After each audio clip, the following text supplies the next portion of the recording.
Hello കൂട്ടുകാരെ, ഇന്ന് നമ്മുടെ പച്ചമുളകൊക്കെ നന്നായി പറിച്ചെടുക്കാൻ പാകമായി നിൽക്കുകയാണ്. എന്നാൽ ഇന്ന് നമുക്കിത് പറിച്ചെടുത്താലോ?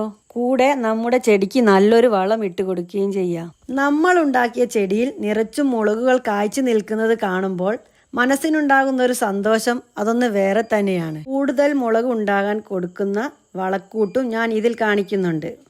അതുകൊണ്ട് ഒട്ടും വൈകിക്കേണ്ട, നമുക്ക് മുളക് പറിച്ചെടുക്കാം. ഇവിടെ നാടൻ മുളകും അങ്ങാടി മുളകും ഞാൻ കൃഷി ചെയ്യുന്നുണ്ട്. കടയിൽ നിന്നും കീടനാശിനി അടിച്ച പച്ചമുളകിനേക്കാൾ എന്തുകൊണ്ടും നല്ലത് നമുക്ക് സ്വന്തമായി വീട്ടിലുണ്ടാക്കുന്നതാണ്. ജൈവവളങ്ങൾ ചേർത്ത് കൊടുക്കുന്നത് കൊണ്ട് എനിക്ക് ധാരാളം മുളക് കിട്ടാറുണ്ട്. മഴക്കാലത്ത് കൃഷി ചെയ്യുമ്പോൾ കീടങ്ങളുടെ ശല്യം കുറവായിരിക്കും. അതുകൊണ്ട് ഈ സമയമാണ് പച്ചമുളക് കൃഷിക്ക് ഏറ്റവും നല്ലത്.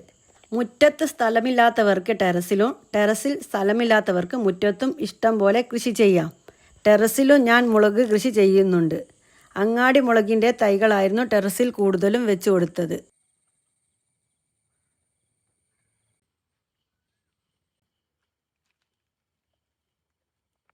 ഞാൻ ഗ്രോ ബാഗിലും ചട്ടിയിലുമാണ് തൈകൾ നട്ടത്. എന്തിന്?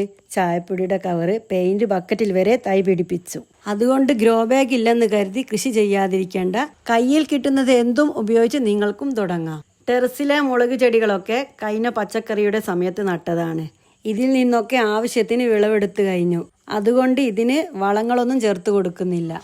കടലപ്പിണ്ണാക്ക് പൊടിച്ചത്, എല്ലുപൊടി, വേപ്പിൻ പിണ്ണാക്ക് ഇവ മൂന്നും മിക്സ് ചെയ്ത് ചെടിയുടെ ചുവട്ടിൽ ഇട്ട് കൊടുക്കുക. ഇത് കുറച്ച് ദിവസം കഴിയുമ്പോൾ മണ്ണോട് ചേർന്ന് നല്ല വളമായി മാറും.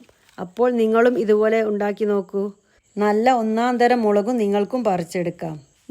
ഇത് നോക്കൂ, മറിഞ്ഞു പോയതിനെ നമുക്ക് ഒരു വടി വെച്ച് നേരാക്കി കൊടുക്കാം. പച്ചിലയും ഉണങ്ങിയ ഇലയും നിങ്ങൾക്ക് ഇതിൽ വെച്ച് കൊടുക്കാം. ഇപ്പോൾ നിങ്ങളുടെ മനസ്സിൽ ഉണങ്ങിയ ഇല, അതും ഈ മഴക്കാലത്ത് എങ്ങനെയെന്ന സംശയം ഉണ്ടാകും.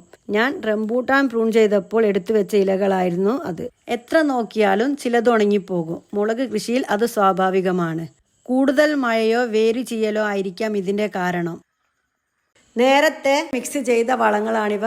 ഇനി ഇതെല്ലാ ചെടികൾക്കു ചുറ്റും വിതറിക്കൊടുക്കാം. വേപ്പിൻ പിണ്ണാക്കുള്ളത് കൊണ്ട് വേരുഭാഗത്ത് പുഴുക്കളോ വേര് ചെയ്യലോ ഒന്നും വരില്ല. ചെടിക്ക് നല്ലൊരു സംരക്ഷണം നൽകും. എല്ലുപൊടിയും കടലപ്പിണ്ണാക്കും കൂടി ആകുമ്പോൾ ചെടിക്ക് നല്ല ബലം ഉണ്ടാകും. നിറയെ മുളക് പൂത്ത് കായ്ച്ചു വരികയും ചെയ്യും. അപ്പോൾ ഇങ്ങനെയൊക്കെ പരിപാലിക്കുന്നത് കൊണ്ടാണ് നമ്മുടെ മുളക് ചെടിയിൽ ഇത്രയും വിളവ് കിട്ടുന്നത്. കൂടാതെ പുളിപ്പിച്ച കഞ്ഞിവെള്ളത്തിലേക്ക് ചാരം ചേർത്ത് 2 ദിവസം കഴിയുമ്പോൾ അതും നേർപ്പിച്ച് ഒഴിച്ചു കൊടുക്കാറുണ്ട്.